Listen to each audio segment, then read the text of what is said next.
Hi, everyone, and we wanted to welcome you to the Region 6 MTSS Summer Conference for your last breakout session.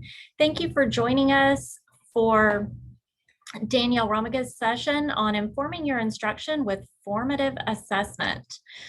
I am Kimberly Lupton, and I am part of the Region 6 Education Service Center team. I will serve as your moderator for this presentation. Next, be sure to participate in the interactive features provided within this platform. You can post questions during the presentation, and Danielle will get back with you with the answers to those questions. In addition, you can vote questions to the top of the list by clicking the up arrow to the right of the question. Finally, we have social media sharing provided within this platform. You can use hashtag ESC6 MTSS21 and follow the conference conversation. If you need help or technical assistance, you can visit the help desk indicated by the question mark in the side navigation menu. Without further ado, I will share Danielle's presentation.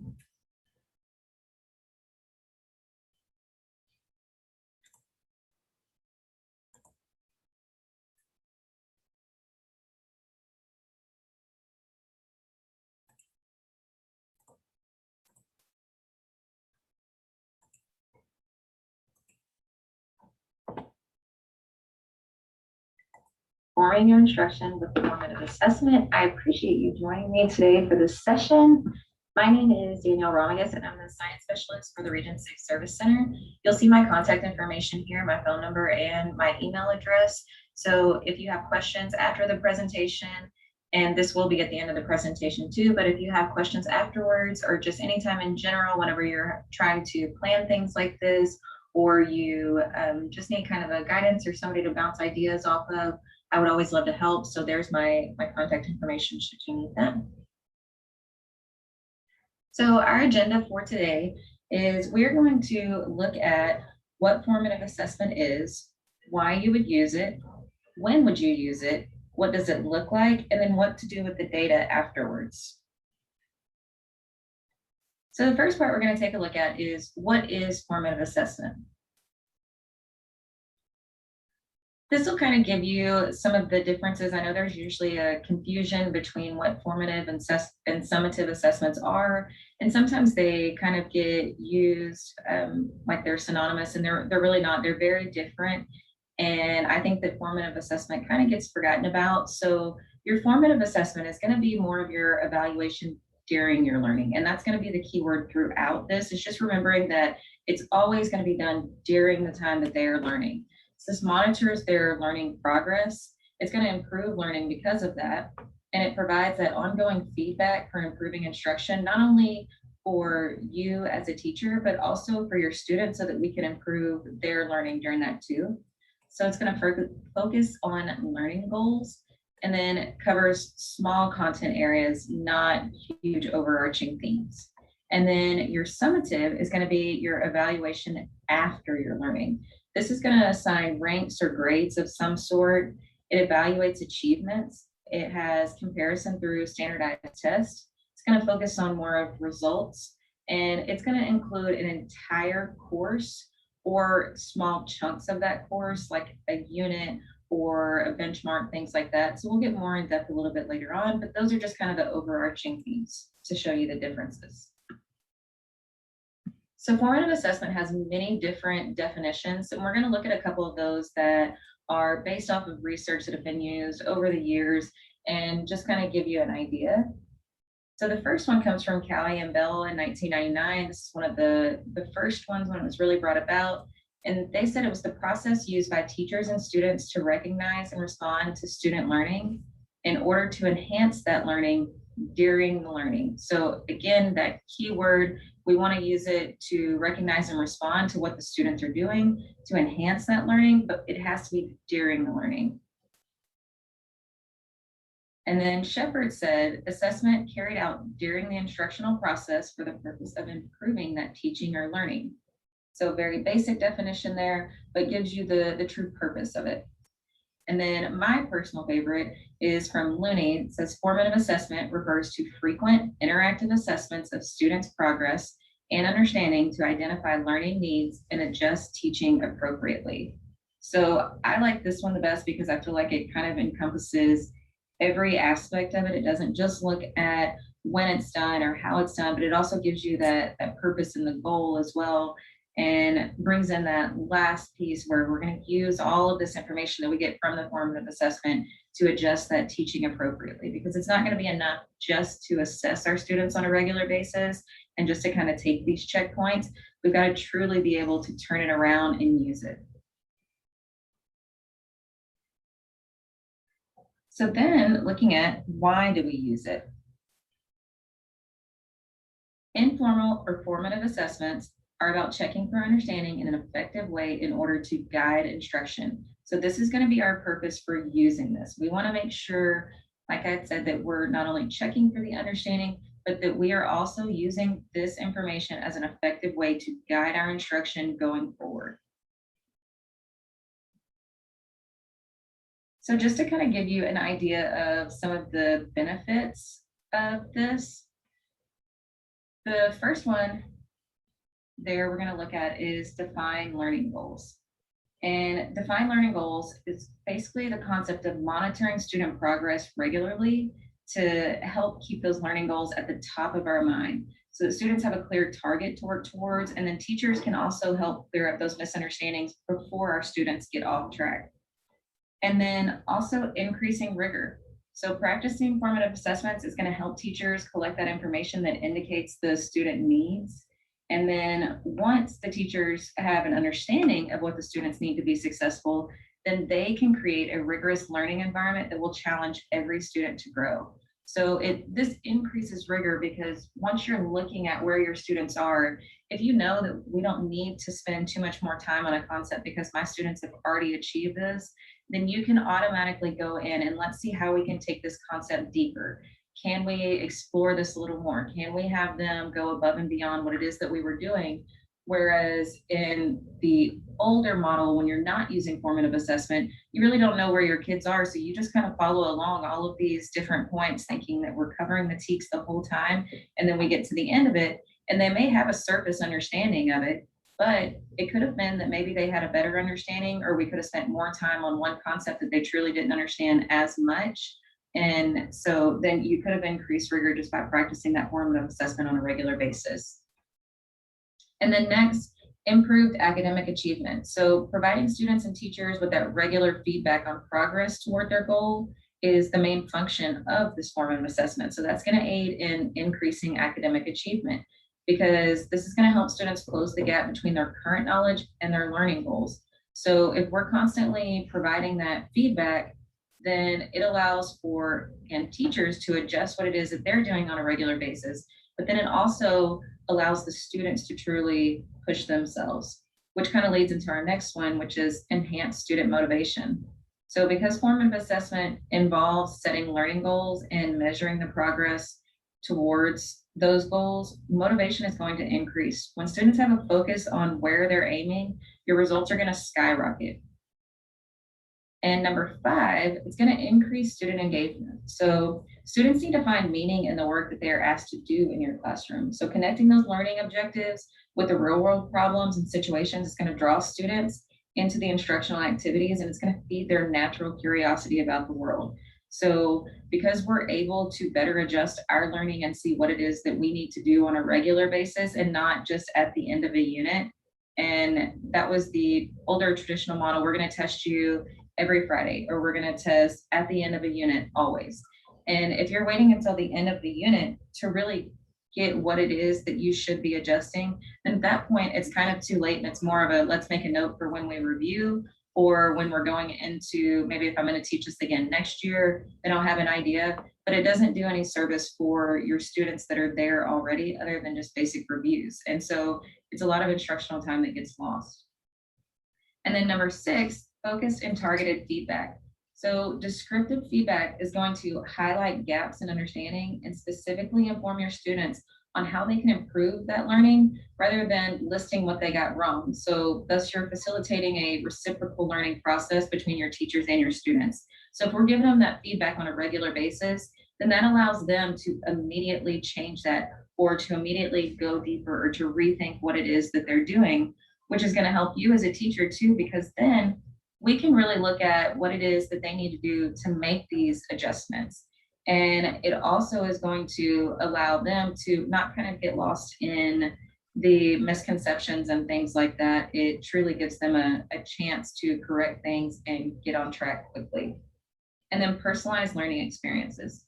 A close analysis of formative assessment data allows the teacher to examine their instructional practices in order to determine which are producing the desired results and which are not. So we can look at what it is that's actually working for our students, and then we can adjust whether it's working for all of them, none of them, or even just some of them. So some that work for one group of students may not work for another group. This may be within a class period, it may be between class periods. So it's just kind of give you an idea of what exactly is working for which students and how you need to adjust based on those groups for their learning experiences. And then it's also going to help with those self-regulated learners. So teaching students the requisite skills to monitor and take responsibility for meeting their goals creates those self-regulated learners. It's going to give students examples of high quality work along with multiple opportunities to review and correct their own work to build those independent and autonomous thinkers. And then better retention, because we are correcting these mistakes or misconceptions as we go and really getting them to get the basics along as they go. It's going to create those better retention. I know me coming from a math and science background, if I went into a math classroom and we know that in math and science, all of those concepts just kind of scaffold upon one another. So I think about in those math and science classrooms, especially if I'm trying to build those skills and they scaffold from the first 6 weeks to the last 6 weeks, if I have not truly taught those beginning concepts to the full extent that I needed to, then it's going to decrease retention as we go throughout the year because there's going to be those gaps that we've built in because we weren't assessing that and adjusting on a regular basis.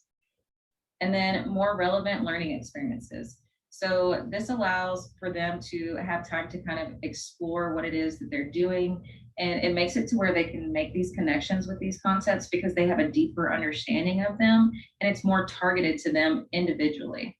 And then student feedback to guide their learning. So again, focusing on that feedback, we're going to look at those students individually. And if I see that there's misconceptions across the board, or maybe it's just one or two, then we can adjust that going forward and give them that immediate feedback instead of, again, waiting until the end of the unit or getting to STAR and all of a sudden we get results in the summer and we're like, well, let's try and fill those gaps again next year. It just gives us an option to catch those early and often. So this kind of gives you a model of what it is that we should be looking at. When we're looking at the course, and this is a 6 weeks graph, so you can see it goes 1, 2, 3, 4, 5, 6. So this gives you kind of an idea. You're going to have your benchmark test. Maybe your beginning of the year, maybe that one right before STAR. You may have December STAR testing if you're at the high school level. And then you're going to have those spring STAR tests as well. But all along the way, you will see here, you should be taking formative assessment all the time. So you're going to have these huge tests that come up like these to assess your larger concepts and more all-encompassing of the coursework. But the formative assessment should truly be done all the way through. So now that we know what it is and why we should be using it, we're going to look at when should we do it. So the most basic answer is going to be before, during, and after lessons. And I won't say that this should be, 20 minutes of your time or 20% of your time or whatever it is. This should be something that is done very quickly. And so it shouldn't really take up more of your time, but it's going to be more beneficial for you in the long run to take these couple of minutes out of your day and make sure that we're doing this before, during, and after. So looking at before, pre-assessments will identify those misconceptions, and they're also going to help you guide instruction as well as prepare students with learning targets. So if they're looking at what it is that they need to know ahead of time, and they already have an idea of what that looks like, then that's going to help you whenever you go into that portion of during your lesson and introducing your lesson, or maybe bringing up that old material, assess where they are whenever they are coming in, because we can look at a vertical alignment and see what it is that they should be getting, but we all know that's not necessarily what it is that they're going to come in with. And so we want to make sure that we're assessing that ahead of time so that we can see early where it is that we may have to fill those gaps, or where we may have to pick up some of the different slack or spend a little more time on. And then looking at during your lesson. So both students and teachers are continuously assessing for mastery of concepts throughout the lesson. So we don't want to just be the only ones that are doing all of the work. We want to make sure that we are assessing what it is that they're doing. Can they show mastery of those? And then what can we do as teachers to adjust what it is that we're doing to make sure that they can show mastery of those? And then after your lessons, post assessments for mastery are taken at the conclusion of lessons to both give students a chance to reflect and to garner data to drive the next lesson. So keep in mind, this post assessment that we're talking about is not going to be your unit test. It's not going to be your benchmark. This is going to be an exit ticket, something, an entry slip. And we'll go into all different types of examples of those, a three-minute writing sample, things like that. These are things that should be your lesson closure and not a true unit test or summative assessment. So in looking at what does this look like? I'm going to give you about a minute. We're going to go through these examples, and I want you to read through them, and let's look at which of these would be good examples of formative assessment.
Okay, so looking through these individual examples, on A, we have a weekly vocabulary quiz applied across all levels. So if we look at that, this is going to be, because it's only a weekly activity, this is going to be something that is applied across all of your grade levels. It's going to be a common one. So this is more of a summative assessment and not a formative one. And this is something that I would kind of caution against as well, because it is a weekly one. Sometimes you're going to have to do this, and that's okay. But just keep in mind that being in the habit of testing every single Friday takes up about 20% of your instructional time overall. And it isn't necessarily assessing for learning. So it's something you want to keep in mind. Even if you are doing something on a weekly basis like this, make sure it's not consuming that entire 20% of your learning for the week. And then let's look at B, a midterm exam, which is submitted to the district supervisor for planning professional development workshops. So since this one is more of a midterm exam, this is going to be one of those like benchmark style tests. This is also going to be a summative assessment. Peer editing and revision of a writing assignment. This one, again, because it's going to be a longer thing, it's more encompassing of the entire assignment and it's going to be ongoing. This one is also going to be a summative assessment. Now you can have writing assignments that you can have students do that are formative assessment, and we'll go into some of those examples in just a little bit. And then D, we have asking students to stand in various parts of the classroom based on their opinions about a reading topic. This one would be a formative assessment. This is a quick way. We're going to do 4 corners in the room. Let's see what your opinions were. Let's answer a couple of questions based on something that we read, just to check for understanding. And this gives you a quick way to kind of see where all of your students are on this, to give you that visual so that you can adjust. And then E, calling on a student who is holding their hand up to answer an information question. This one would not be formative assessment. It is going to give you a formative assessment of just that one student, but we want to make sure that we are doing this for all of our students. And then having students work in pairs on content questions provided at the end of a chapter in their text. Again, this is going to be more of a summative assessment. We're looking at the entire end of the chapter. So if we're waiting until the end of the chapter to assess what it is that they learned throughout that, then at that point, you can't really adjust as much. Now, if we're breaking that into chunks, and maybe after we go through each little period, we're doing like a think, pair, share, then that's a little bit different, and that could be used as formative assessment. And then G, before leaving class, all students present a piece of paper answering the following question. What is the difference between a compound and a complex sentence? This one would be a good example of formative assessment, because this is going to be that end of lesson closure. And so again, it's not encompassing of the entire unit, it's just asking them to explain one concept. Every student is doing it, they're turning it into you, and then you can then use those answers and that data to adjust your instruction going forward. Sorry.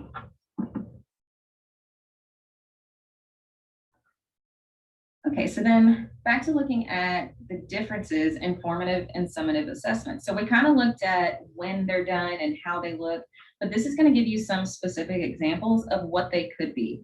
So if we're talking about formative assessment, we have classroom discussions, group activities, homework assignments, and making sure that these are those meaningful assignments.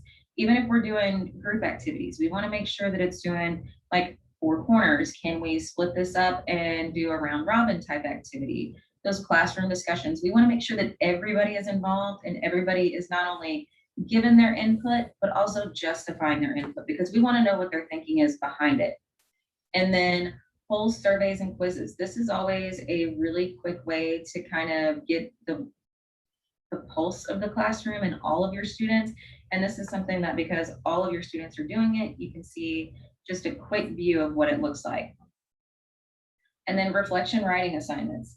Again, we had mentioned writing assignments earlier, but the one that we were talking about was a peer editing and revision one, and it was done at the end, and it's a bigger writing assignment. If we're talking about reflection writing assignments, these should be done in just a few minutes, and they can be done a lot of different ways. We'll kind of go into those in just a minute, but really think about keeping those to more of an entry slip or an exit ticket or a brief reflection after you have introduced a concept, those sort of things, because you don't want it to take up too much of your time, and you don't want it to be too lengthy to where it kind of gets lost in translation or turns into something bigger than it should be as just a simple formative assessment.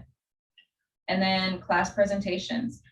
This is something that I loved after we would introduce a concept, break your kids into small groups, and then let them discuss what it is that they just learned, give them different pieces to kind of present about that, and then have them present that piece to the class kind of like a jigsaw method. And then from there, you can see not only what it is that they got out of what it is that you just taught, but also you can check for those misconceptions and clear them up in front of everyone so that everyone doesn't have the different misconceptions. And it's also good to kind of get this information in their own words. This will help you even, I know that as a teacher, I always loved whenever I would have kids do stuff like this, or even other sorts of presentations or writing assignments, because I always like to see what analogies they would come up with, what ways that they would use, what words they would say, because we know that we can say one thing and a student can say the exact same thing, even though they're the same words, it's going to sound different coming from that student. So we want to make sure that we're getting the exact way that students are saying it too, so that we can help the kids later understand. And then educational games. There's a lot of different variations of this, but even things like Jeopardy. I know Kahoot is very common, but there's a lot of different ones that are out there today that'll kind of help to gauge that on a regular basis. And then your summative assessments, again, are going to be more of your standardized tests, those final reports and projects that they're going to do, your end of unit tests, final presentations, and then those mid and interim examinations. These are going to be a lot larger. They're going to take a lot more time, and they are going to include a lot more material than what your formative assessments were. So your formative assessment should be something that is simple and done during your learning and is ongoing. Your summative is going to be something that is more complex. It's going to be your larger assignments, and it's going to take a little bit longer for them to do.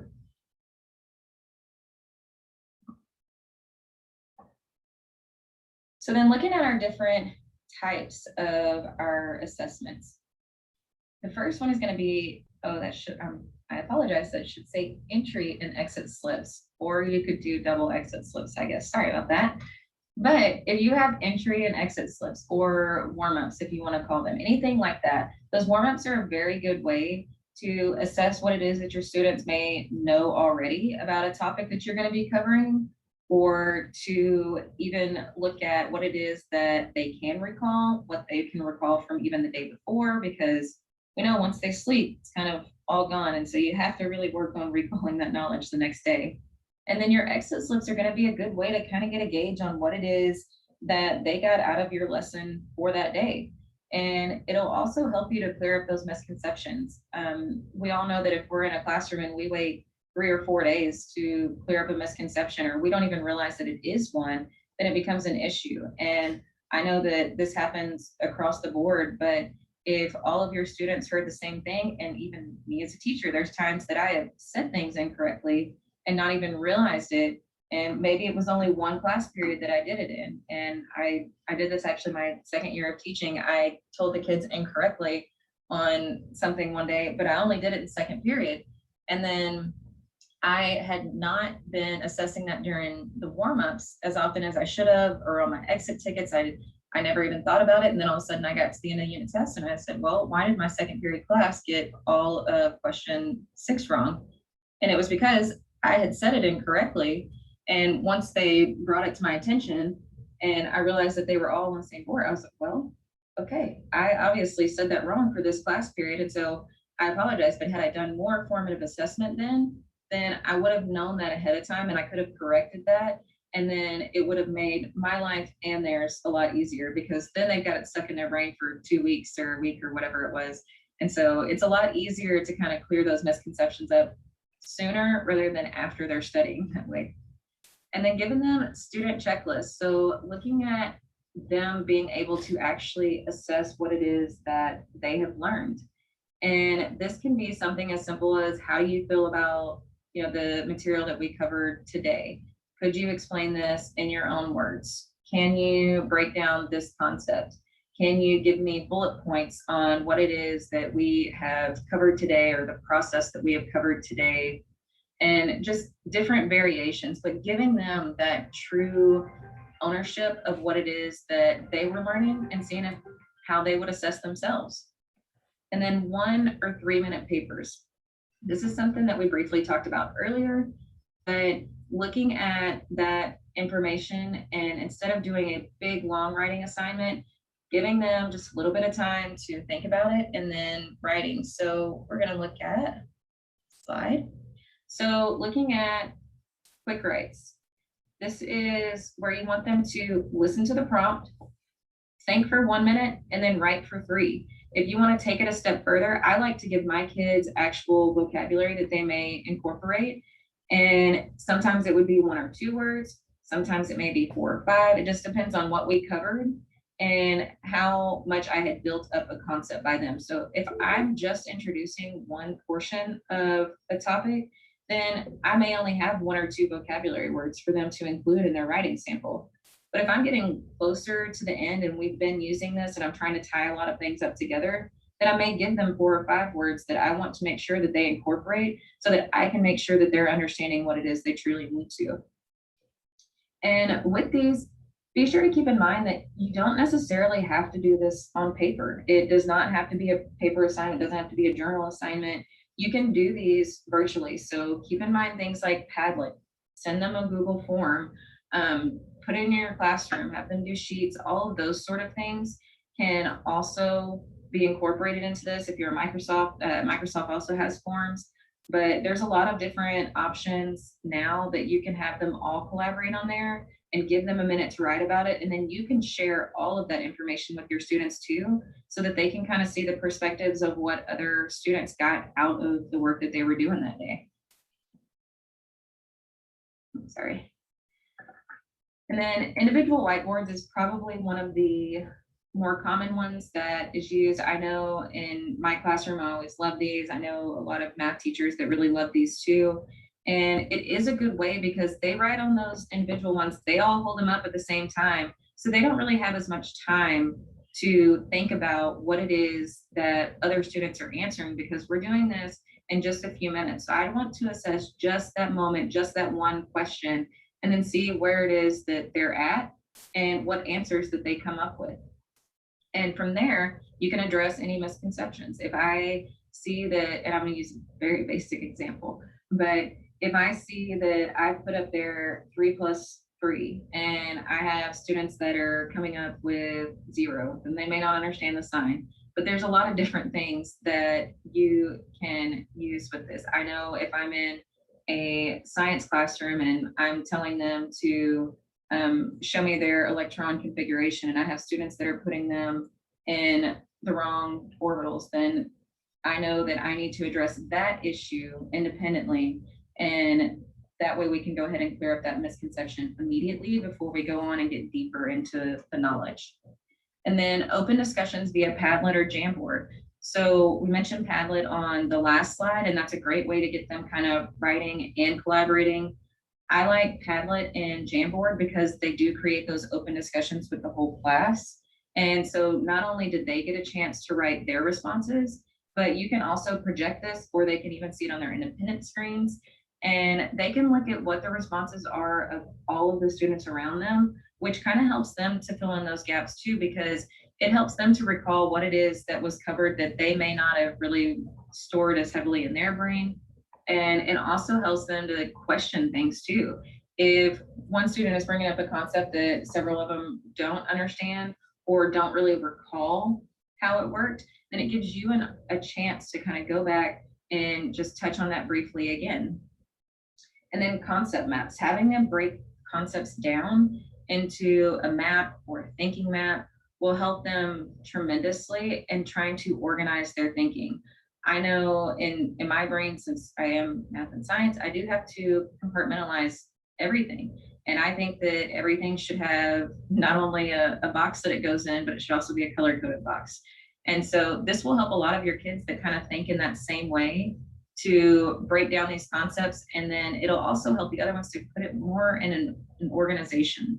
And then looking at illustrations for your students, that this is the only way that they can really express themselves. This is the only way that they can show their concepts. Maybe they can't do it with words. And this is a great way, especially for like EL students. If you're trying to get them to explain a concept in their words, they may not be able to do it. And some of our other students may not be able to do this, but if you give them an option to illustrate it, then they can kind of show you how things work. And then you can build on that too from their illustrations. And then the next one is called dipsticks, which is one of my personal favorites, and we'll look at that one. So this is so-called alternative assessments are meant to be quick and easy, or quick and easy as checking the oil in your car. So this one kind of paints a picture for me, because every time I think about the dipstick, I'm like, oh, my dad used to make me do this all the time. And it was always one of the things that I didn't mind doing as much because it was the easiest thing, because he would torture me and also make me do a lot of other things on my truck that I really didn't want to. But checking the oil was always super easy. And so these can be things like asking students to write a letter explaining a key concept to a friend, or do a think, pair, share exercise with your partner based on questions that you have given them, or going back to those illustrations to draw a sketch to visually represent new knowledge. So just something that is very quick and easy for not only you to introduce, but them to complete and you to discuss. And then muddy points and misconceptions. This is a good way for you to kind of get where it is that they are still struggling for that day. So when we are looking at, they may have a thorough understanding of a lot of the concepts that you did, but there's just one thing that's really tripping them up or something that they really didn't fully understand. So you want to go back and touch on that, but this is a good way to kind of get an all-in-one. So at the end of the class, maybe use it as an exit ticket, or whenever they come back in the next day. I like to do exit tickets because then I could review them and then we could touch on that the next day whenever we were doing our warm-ups for the class. So just give them one muddy point. If there was something that you're still a little confused on, what would it be? And then 3, 2, 1, which is also one of my personal favorites. Looks like this, and you can name 3 things that you learned. This one is done for an art, but name 3 things that you learned today. List 2 things that you want to learn more about, and ask 1 question about today's lesson. So this gives them the option to kind of recall 3 different things that they have actually learned that day, 2 things that they still want to know more in depth. So if you can look at these across the board and you can see that more students are asking for more information on common trends and topics, then you know what to kind of incorporate into your lessons. And then asking 1 question about today's lesson. So again, going back to that sort of muddy point that we were talking about, what is it that they still had questions about that you could clear up for them? And this is, again, a great way to introduce that next day's lesson because you can go back over that instantly, and that way your students have a clearer understanding. So now we're going to take just a minute and list as many ways to formatively assess students as you can think of in 1 minute. And go.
All right, so time is up there.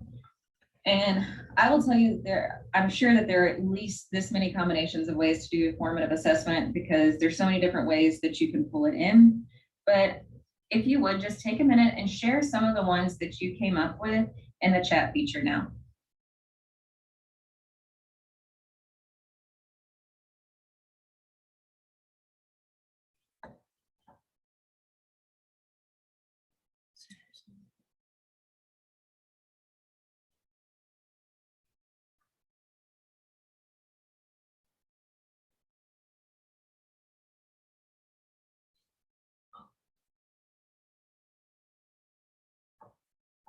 Okay.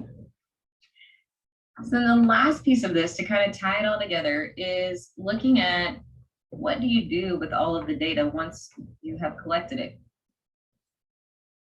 So one, we want to make sure that we're using this information to inform our instruction and not punish our students. So we don't want to use it as a punitive measure at the end of it because then kids are not going to want to be as honest. They're not going to want to be as open. So formative assessments are not gotching students, but about guiding where instruction needs to go next. We should use them frequently and while or after kids learn a new concept or process, but again, not to get them or to catch them or say, oh, you weren't paying attention when I said this. We want to make sure that it's more of a learning environment for them and for us. And time utilization. Are there any questions? Is not a way to take a formative assessment at the end of it. By taking the time for small learning checks that are meaningful along the way, it's going to make for more retention and powerful learning along the way. Again, if we're clearing up these things ahead of time and truly allowing them to learn and retain these things, then it's going to be a lot easier for all of us. and shaping instruction. These checks for understanding along the way and guide teacher decision-making about future instruction. They're also going to provide feedback to students so that they can improve their performance. And I've noticed just myself, often when working with teachers during professional development, they tell me that they don't have the time to assess students along the way. And they fear this sacrificing the coverage and insist that they must move on quickly to get everything in. And I get it, there is a lot of TEKS to cover and it takes a lot of time that we really don't have. But you have to remember that in a rush to cover more, students are actually going to learn less. So without that time to reflect on and interact meaningfully with new information, students are likely to retain much of what you have covered in their classroom. So make sure that you're taking the time for this, even if it's only a couple of minutes. It should be things that you're already doing. And so if you start out with something simple like, I'm going to use formative assessment time to be my warm up and my exit ticket, then that's fine. That's a great way to start out. And I think that that is the most basic model for formative assessment. And it's a great way for you to get that gauge without really taking away from anything that you're doing at any other time, because you're naturally doing those anyways. And then using data to drive your instruction. So keep in mind that when you're going through this process, you should collect data from your formative assessment and then look at what can be adjusted now, what changes have to be made, and then adjust your instruction based on those misconceptions and trends. And with that, we have reached the end of our presentation. I appreciate you joining me today. And again, here is my contact information. I hope that you do reach out to me. I always love to hear from you. I would love to help in any way that I can. If you're looking for specific examples of formative assessment based on your content area or your grade level, please feel free to email me. I would love to help out by sending you some of those that are already made that you can already incorporate or maybe adjust for different contents that you're going to be covering. Thank you and have a great day.